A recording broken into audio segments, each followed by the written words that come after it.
Welcome back to another episode of Movie Mayhem. As always, I'm Spanky. I'm G. Just a quick shout out to Chucky's Playground. Great place to be. Sweet ass people. Mm-hmm. The Metal Matt podcast. He's back up and running with new stuff. Chucky115 awesome, making all them cool pictures, running our Instagram. Thanks, man. And of course, our good friend from over the sea, Mr. Simon Gray, with his romance novel. Yeah, his romance novel. No, Harlequin romance. The Ballad of Tiffany Valentine. I think he's in chapter 2 at this point. Yeah, an excerpt. They go by, the way you post them is like excerpt. But... So, it's getting good. There's lots of references to the other movies. I highly recommend it. Mm-hmm. It's really nostalgic for all of us, all the fans here. What was I gonna say? I don't think there's been any sex scenes recently, so he needs to step that up. But yeah, when this when this comes out, it'll be December 22nd, which would be 3 days for Christmas. It's also the 7th night of Hanukkah, I believe. Alright. Mazel tov. Yeah, Mazel tov to all of our Jewish friends. Gotta love you, Jew people. Represent, get my menorah on. Really? But we're gonna continue with our Christmas themed episodes here. This is another great one. It's a lot more recent than A Christmas Story. Mm-hmm. It came out in 2004, directed by Robert Zemeckis, who did the Back to the Future films. He did Forrest Gump. And this is The Polar Express. And this is an animated movie. Really good, modern classic movie. Yes, and so it's animated in the sense they did a lot of motion capture, and Tom Hanks was like 6 characters, I think. He for the motion capture, he was 1, 2, 3, 4, 5. Oh, 1, 2, 3, 4, 5, 6. He was the voice of 5 people. So, I'm trying to think of anyone else who's in here that's very notable. I'm looking at it. Steven Tyler from Aerosmith is one of the elves. Kind of plays himself, but... So, it's a great movie. The premise is... I think this movie takes place in the late 1950s. And... Does it? Yeah. And that's what the Wikipedia page says. Oh, I didn't even think there really was a time. Yeah, me neither, but... There's pretty much this dopey-ass kid who's on the verge of not believing in Christmas anymore. And all of a sudden he hears a train, coming. And there's no tracks outside his house. So he's like, what the fuck? So he puts on his slippers, his galoshes, and, and his robe.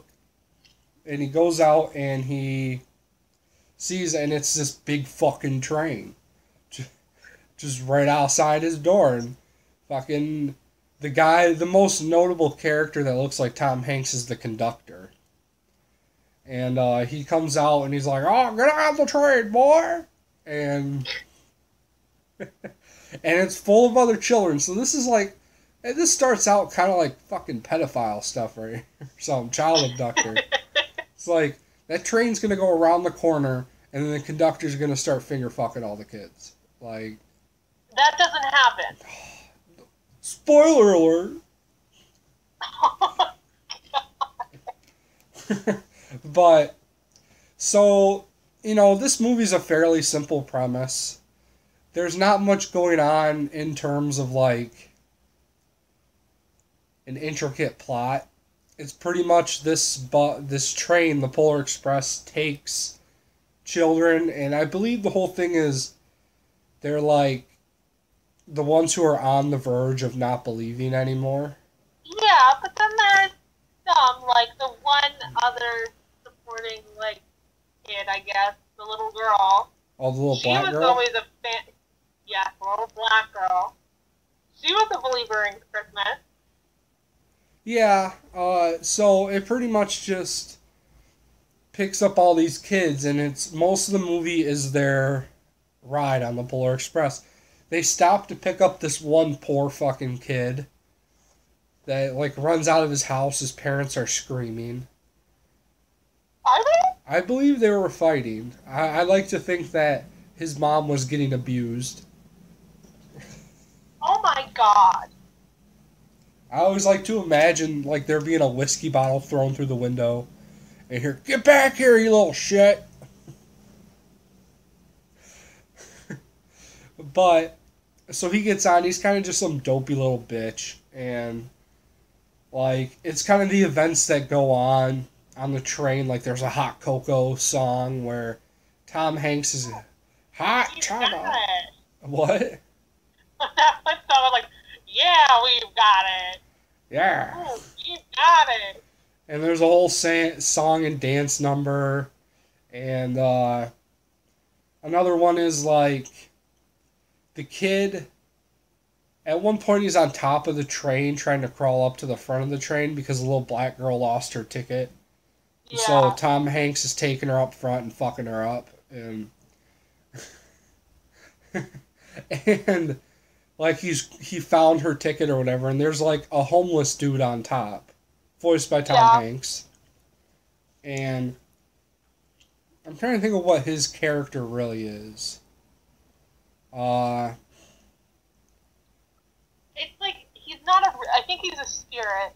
Yeah, he's kind of like a spirit, and he makes his way to the front of the train, the main character. He doesn't have a name.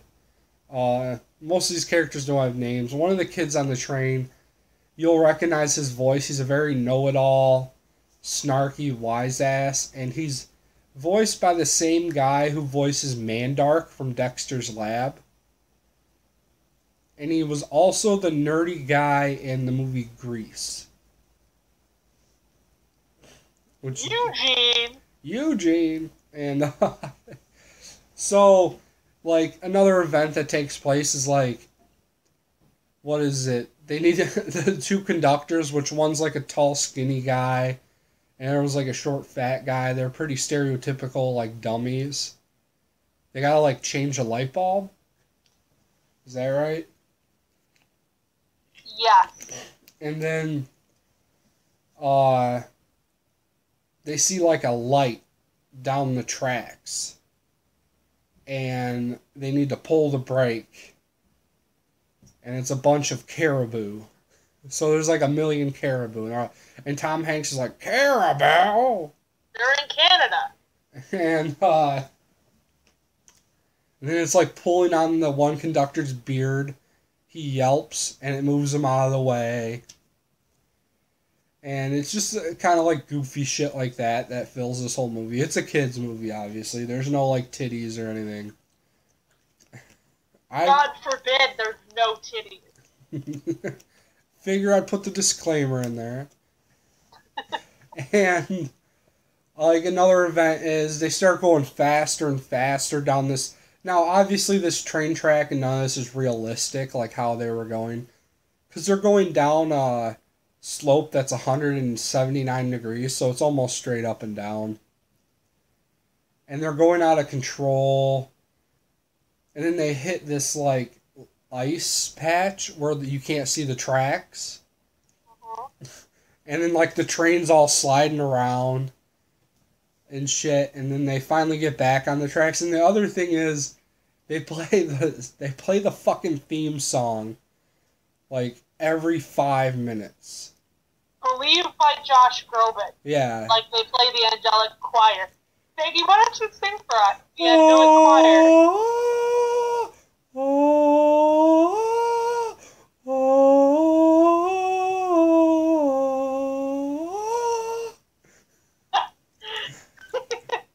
You got the first two parts right. I don't fucking... But I should remember it because they play that shit every time it shows the train going. So... Eventually they get... I think that's like all the main events that happen. But like... They eventually get to the North Pole. Yeah. And there's some hijinks there because the kids get... Supposedly they're supposed to meet Santa and get their presents. And Santa's going to hand out a gift. Yeah. To one kid. He's going to put one kid on his fucking candy cane. And give him the gift of his life.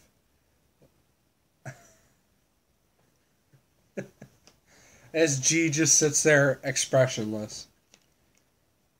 That's... Oh my god! You really love Christmas, don't you? But not that much. You hear them sleigh bells ringing a ding ding. Shut the fuck up. But... So... It's like the main character, the black chick, the little poor kid, Billy. He's the only kid with a name. And the little poor kid and the black girl sing a song. When I first heard it, I cried.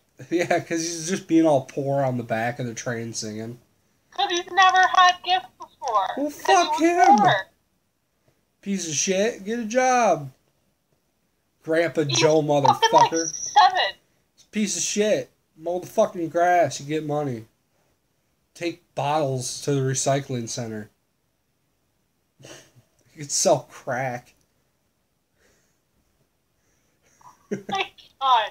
But anyway, like, so the little black girl, Billy the poor fucker, the main character who is referred to as Hero Boy, they like go off and run off and shit, and Yeah, he doesn't have a name, does he? no, and they find Santa's sack. Yeah. They reach into his goodie bag.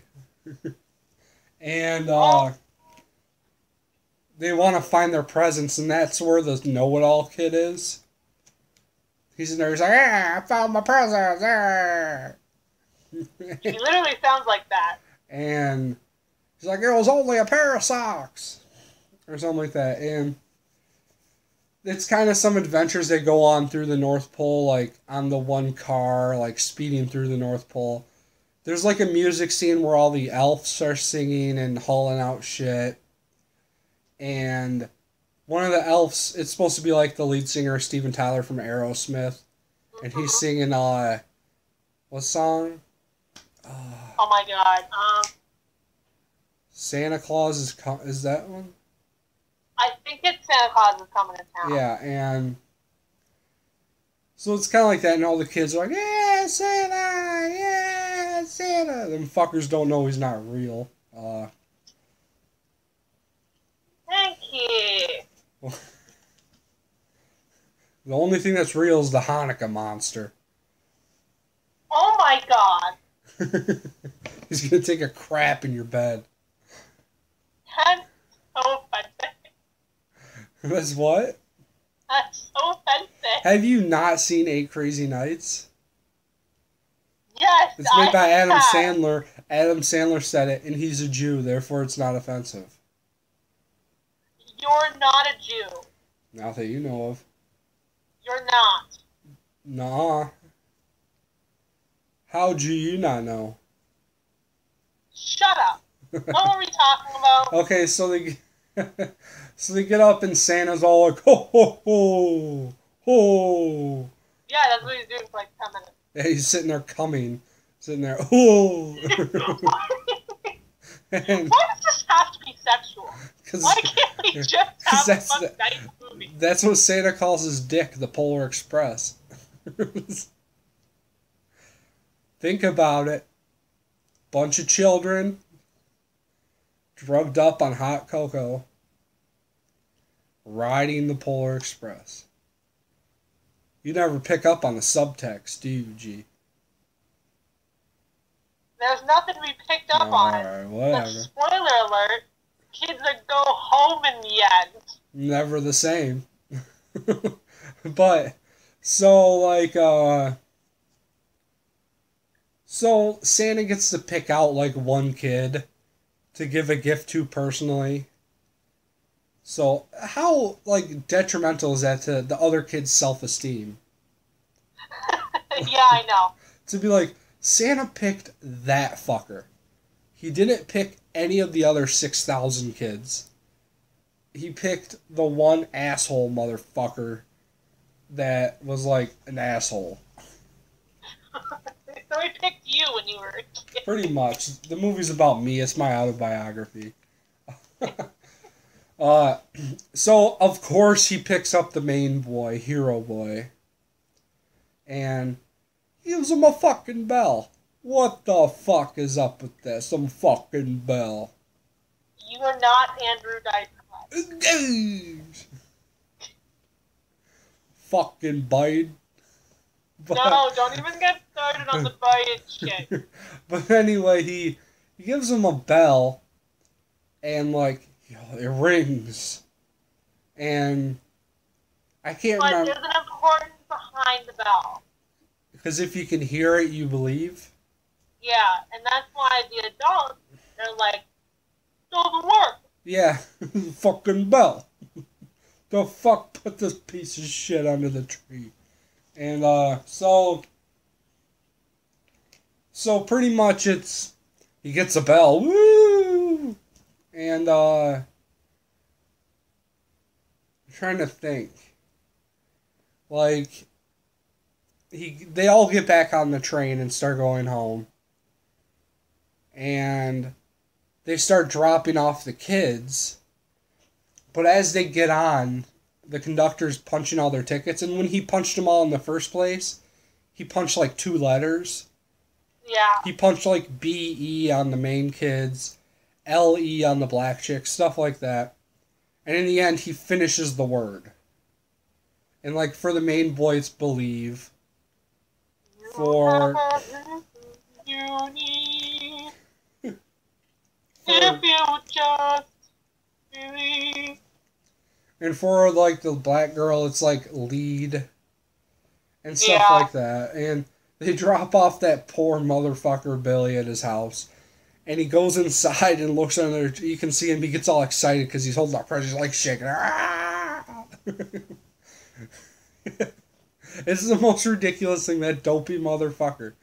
It was so nice. Gumpy-ass kid. It was so nice. And then I remember, like, is it on the train or later where the kid realizes he has a hole in his, yeah.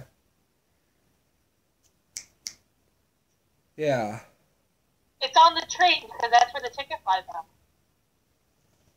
Yeah, and how he actually got the bell is it broke loose from a harness, and he retrieved it from Santa's sleigh.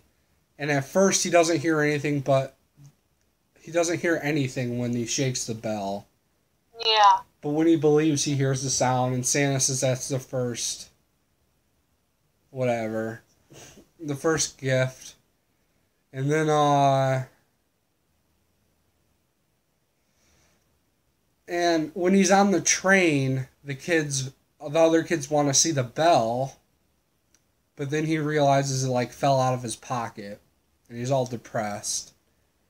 But he still gets his spirit and all that. And he goes home. And then the next morning, the kid's little sister wakes him up to open presents. And one of the presents is the bell. Santa, He'd be a good Santa. Santa, you crafty motherfucker. No. And so he opens the present, and Belly shakes it. He can hear it. His little sister can hear it. His parents, of course, can't. And then, Tom Hanks is also the narrator, and he's like, well, the bell only rings for those who believe. sounds just like that. Could you imagine me narrating as Forrest Gump? Mama said it'd be. Mama said it'd be my magic bell. Mama said it'd ring if I believe in Santa. Santa Claus always make me reach down his pants, squeeze his candy cane. It's a delicious candy cane. He gave me all the candy cane I could eat. Oh my god! That was too good. That was too good, and that's what made it really weird. Mama would put my stocking over my head and beat me with a belt. But that's how the movie ends, with Forrest Gump getting beaten. But no. But it ends on a happy note, and it's one of those like, believe in Christmas. Christmas is cool. And like...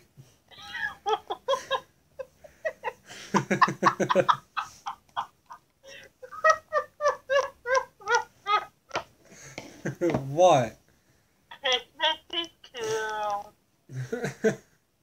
Oh, this was the last movie by Michael Jeter.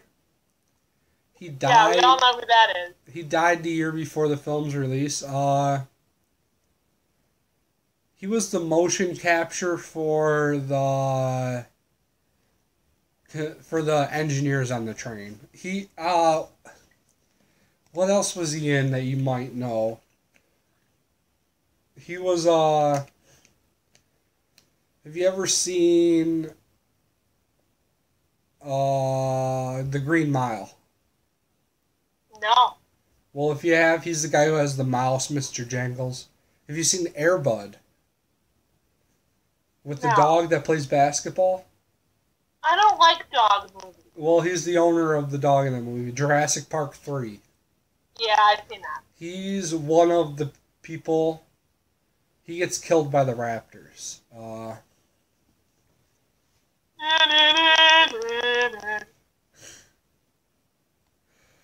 So, overall, Polar Express, I like the movie. It's a pretty good movie. It is. It's a good feel-good movie. Puts the holiday cheer in your soul. It's very magical. Yeah. So, I mean, I can't recommend it enough. I always give people shit if they haven't seen it, because it's always on TV. Oh, yeah, it is. And it's just magic. That, and another movie that's always on TV is one that we're going to do for the week after Christmas. Yeah, so, I mean, first off, like, I highly recommend Polar Express. If you haven't seen it, go and see it. Yeah, definitely do it. And then I guess that kind of leads us into the movie we're going to do next week, which will be after Christmas, but we're still going to do a Christmas movie. It's going to be with Tim Allen and Jamie Lee Curtis. As Dan Aykroyd. Who else is in it? The kid from Malcolm in the Middle plays Dewey. Can't think of anyone else, but we're talking about the movie Christmas with the Cranks. And everyone, honestly, Spanky, you're one of the few people I know who like that movie other than myself, because it's not a very, like, for some reason a lot of people don't like it. Well, the thing with Christmas movies is, it's hard for a lot to stand out, because there's so many of them. They all preach the same message. They're all pretty cookie cutter. And this kind of falls underneath one of them. It's... Yeah, I feel like the ones that stand out are the ones that are most realistic. Because, like It's a Wonderful Life. Almost every Christmas... So many Christmas movies, you can say, stem out from the idea of Ebenezer Scrooge. Yep. Which I need to read that book, because I read it every December. Oh my god. 2 hours. But fucking weirdo. Not a fucking weirdo. Fuck you. So we'll be getting into that next week. And then I think that would be the last remote episode we record. So the rest for a while should be in person.